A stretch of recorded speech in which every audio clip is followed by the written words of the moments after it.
I predict that an arrogant, reprobate Donald Trump will drink deeply from the bitter cup that he poured out for others. And it has already started. He is already being rightfully maligned worldwide. The whole world watching, seeing, pointing at the spectacle that is Donald Trump. So can Trump give up on the ballroom and get on the ball? Actually, I think it's too late. I don't think Donald Trump can recover, and the international ridicule he faces will continue to increase. And unfortunately, I believe Donald Trump's poor little psyche cannot handle it. He can't handle the ridicule about the truth, his truth. And that is, Donald Trump is painfully unqualified to be a president of the United States.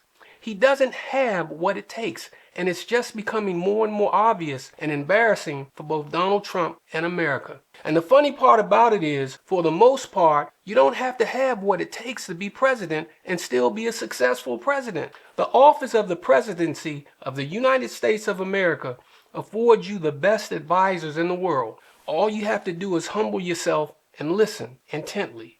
But Trump can do neither. No humility and no listening. He knows it all. I alone can fix it. And as a result, Donald Trump is going to break down mentally or physically, because Donald Trump has screwed up so bad in so many ways at this point that there is likely no coming back, especially when you consider his age, growing cognitive difficulties, and other possible health issues, not to mention the consistent string of blunders, even self-sabotage, which is his forte. And the only question may be, how long will it take for Trump to step down, be removed by the Senate, or be set down under the 25th Amendment? It's that bad. In fact, we're getting news like this now. The Wall Street Journal reporting that aides kept the president out of the room as they got minute-by-minute updates because they believed Trump's impatience wouldn't be helpful. Or clips like this. In very small ways, but in real ways, you and me and millions of people like us are the reason this is happening right now. Yes. So I do think it's like a moment to wrestle with our own consciences. We'll be tormented by it for a long time. I will be. And I want to say I'm sorry for misleading people. It was not intentional. That's all I'll say. Tucker Carlson was about to cry about ever having supported Donald Trump. Can you believe that? And all I can say to Tucker is, what the hell were you thinking? You couldn't see that Donald Trump was somewhere just below a polished used car salesman? But Tucker knew when he supported Trump, it was for all the wrong white nationalist authoritarian reasons. He knew it.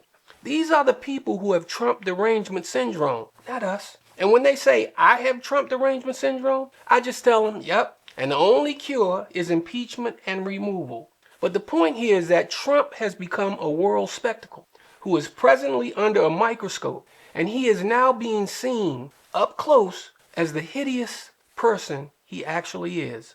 A man who would annihilate an entire civilization because he screwed up and ended the nuclear non-proliferation agreement that was working with that civilization, and then started a war with them that he can't end. So he wants to annihilate them with the weapons he forbids them to have. But I digress.